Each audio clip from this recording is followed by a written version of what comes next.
আমাদের রাজনৈতিক যে সমস্যাগুলো এখানে তৈরি হয়েছিল অতীতে, সে সমস্যা এখনো যে চলে গেছে তা বলবো না, কিন্তু আগের চেয়ে অনেকটা ইতিবাচক হয়েছে। আমাদের মতো একটা দেশে এখানে উইথ হিউজ পপুলেশন দ্রুত আমাদেরকে এগিয়ে যেতে হবে অর্থনৈতিক উন্নয়নের দিকে।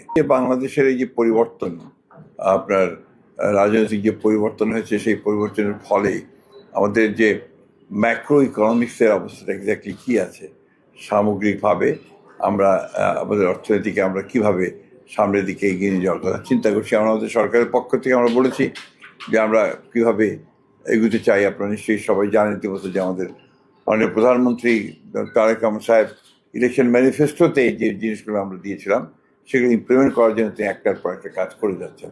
ইতিমধ্যে আপনারা দেখেছেন যে ফ্যামিলি কার্ড, আমাদের যে কৃষক কার্ড, খাল খনন কর্মসূচি, এই বিষয়গুলো কিন্তু আপনার যথেষ্ট জনগণের মধ্যে এটা একটা আশার সঞ্চার করেছে। তো অ্যাট দি সেম টাইম আপনার আমাদের যে বিনিয়োগের যে সমস্যা এখানে রয়েছে, এবং বিশেষ করে এই বিনিয়োগের ব্যাপারে সবচেয়ে বড় যে বাধাটা হয়ে দাঁড়িয়েছে তাদের মতে, তারা বলছেন যে এখানে আমাদের যে এজেন্সিগুলো আছে, সরকারের এজেন্সিগুলো যেগুলো আছে, সেই এজেন্সিগুলো খুব স্লো, ধীর গতিতে চলে।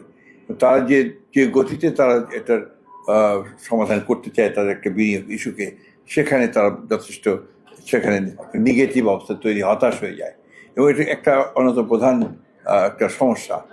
সেগুলো আমরা বলেছি যে আমরা চেষ্টা করছি যে সেই সমস্ত বিষয়গুলোকে ঠিক করে নিয়ে আসার জন্য আমাদের ব্যুরোক্রেসিকে সঠিকভাবে ঠিক করা, এবং এনভায়রনমেন্ট, আপনার ইনভেস্টমেন্ট এনভায়রনমেন্টটা তৈরি করা।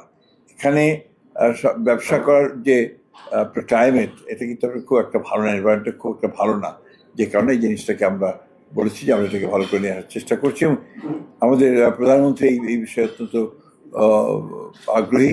তিনি প্রতিদিনই এই বিষয়কে নিয়ে আলোচনা করছেন, কথা বলছেন।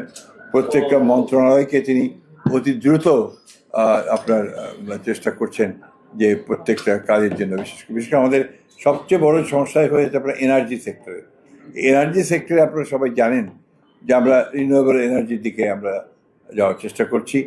আমরা আপনার সোলার এনার্জির দিকে আমরা যাওয়ার চেষ্টা করছি, এবং একই সঙ্গে অনশোর এবং অফশোর যে এক্সপ্লোরেশন, আপনার গ্যাস এবং তেল উত্তোলন করবার যে কাজগুলো, সেগুলো আমরা শুরু করেছি ইতিমধ্যে। 3 মাস পরের মধ্যেই আমরা সেটাতে আপনার টেন্ডারে যাবো বলে আমরা আশা করছি। আমরা সবাই জানি যে আমাদের মতো একটা দেশে এখানে উইথ হিউজ পপুলেশন, এখানে দ্রুত আমাদেরকে এগিয়ে যেতে হবে অর্থনৈতিক উন্নয়নের দিকে।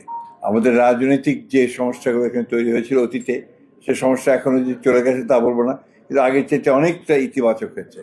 আমরা বিশ্বাস করছি যে আপনার একটা স্থিতিশীলতা যদি আমরা নিয়ে আসতে পারি দেশের মধ্যে, তাহলে অবশ্যই আমরা আমাদের যে লক্ষ্য আছে অর্থনৈতিক উন্নয়ন করা, আপনার দেশে ইনভেস্টমেন্ট বাড়ানো, দেশে মানুষের কর্মসংস্থানের সৃষ্টি করা, এই কাজগুলোতে আমরা এগিয়ে যেতে সক্ষম হব।